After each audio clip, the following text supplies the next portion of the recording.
Hello my friends and welcome to CE Air again. So this video is going to be a follow-up to my last video in regards to the FSR 500 and the problems that I was having with, well, I'm still having with this particular aircraft. Over there in that particular flight and video which I captured the issues, you can see that I lost the PDF, I lost all of the glass cockpit instruments, and ended up being an issue with the circuit breaker for the generator. And actually what happened was that the generator failed. And this was about 2 hours after my first flight on this particular aircraft.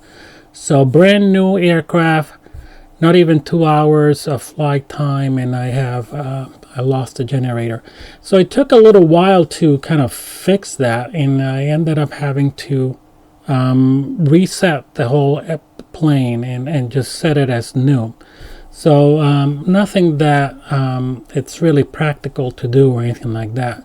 So there was an update to the FSR 500, so I updated the aircraft, and right now I'm doing the I'm setting up a flight on the new updated aircraft.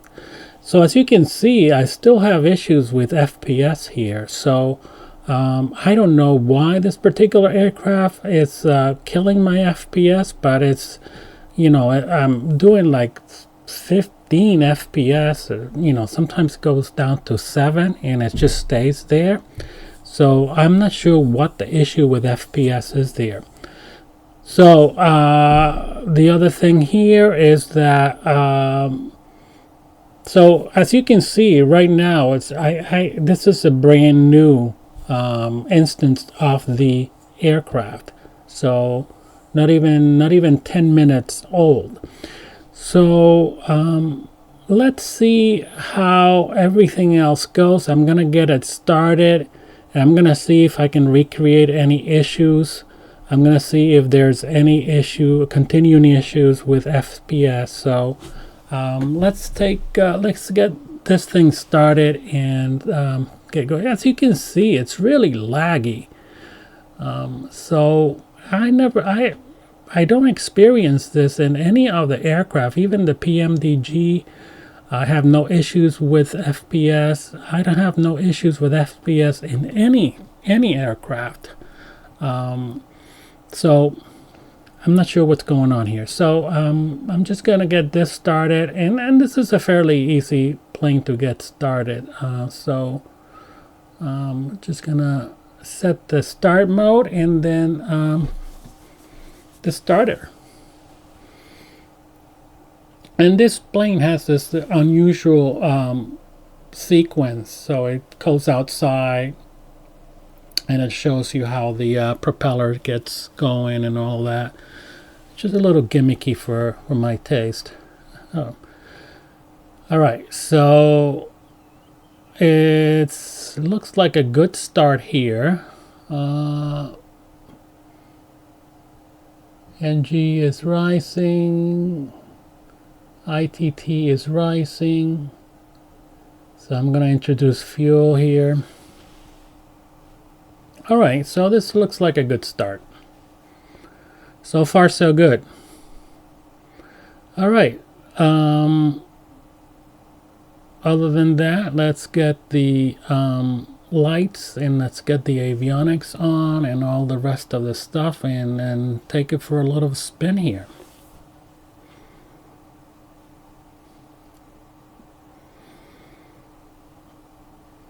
I'm just having trouble with because of the stuttering and the low FPS. It's hard to kind of move around and set things up. So all right, let's get the lights going. I'm really disappointed. I use the TBM 850 as comparison because it's really my favorite aircraft, GA aircraft.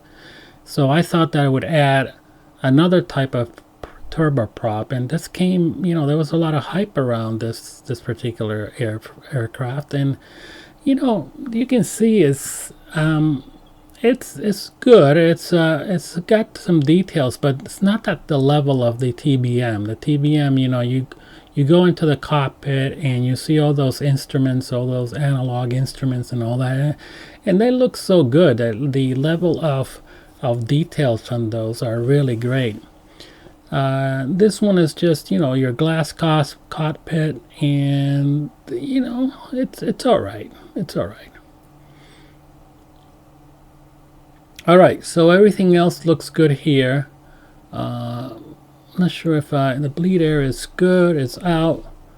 And I don't know if I need the G1000 here to get going.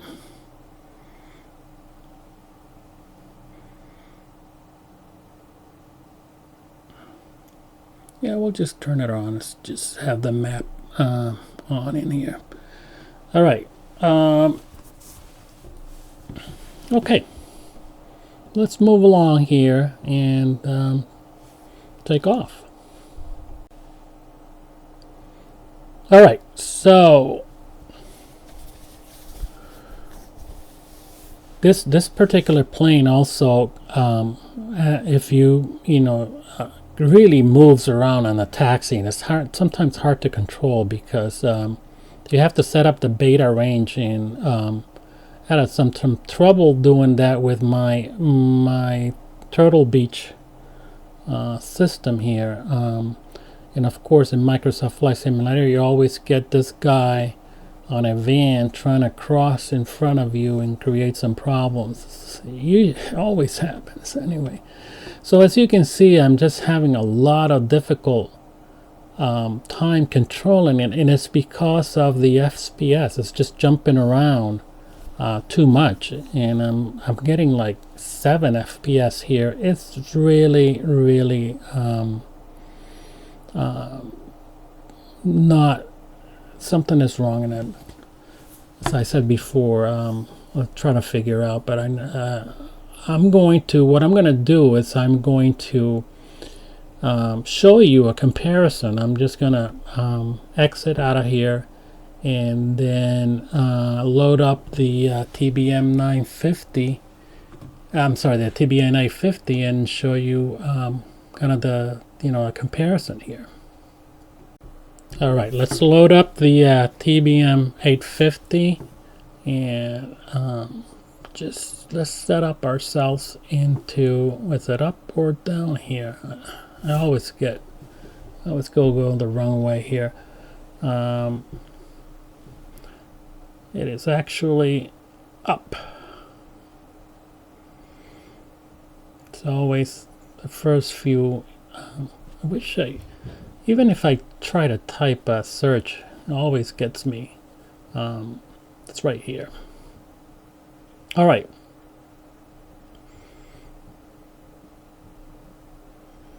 Let's go back to our parking spot here.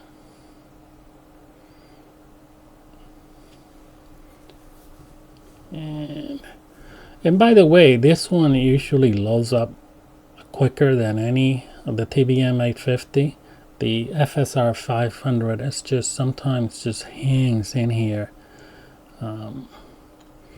So anyway, so all right.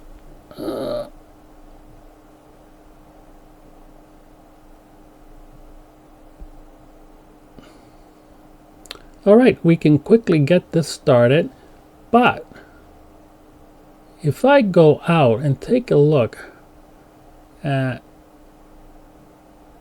yeah, I just want to make sure that I have the controls for the TBM. Yeah, I'm all set here. All right, so if I go and out and I move around, you can see how smooth now, as opposed to the other one. And right now I'm doing 30 FPS, which I cap my FPS at 30 because of OBS when I record. So it's not going to go above 30. But as you can see, it's up there. It's at the maximum of 30 FPS. It's giving me the maximum FPS that I can get at this point, and it's not dropping anything like that. So it's a big difference. It's almost it's 100% better than the FSR 500, which was giving me 10, 15, sometimes dropping to 7, even 4, for a sustained period of time. So as you can see, I'll get this going fairly quickly and show you a comparison of the taxiing around and the takeoff. So you can see that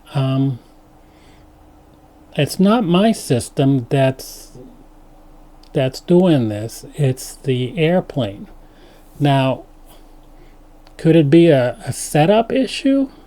I don't know. I don't think so. I just updated the aircraft through the Microsoft store. So it should not be an issue. So I don't know. Leave me a comment below if you are using the FSR 500 and you're having the same type of issue. And if you did and you solved them, let me know, and I'll try that, whatever you tried, and to see if I can fix it. If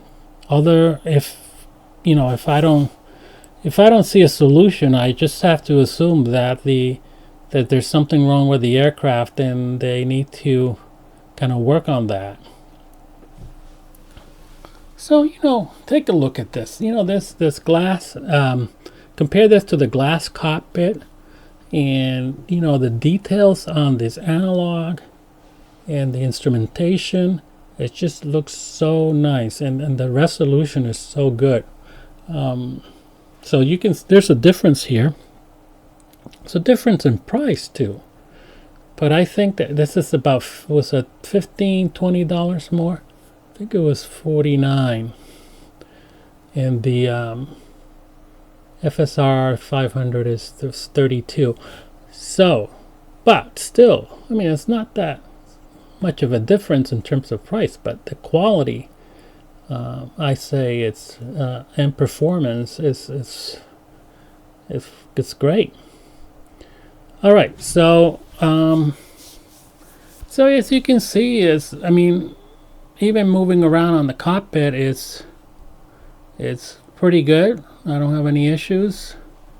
All right, let me get this going on the taxiing and just spare you for the rest of the startup. All right, let's get going on the taxiing here, and this one is easier to taxi. The TBM, it doesn't have this overpowering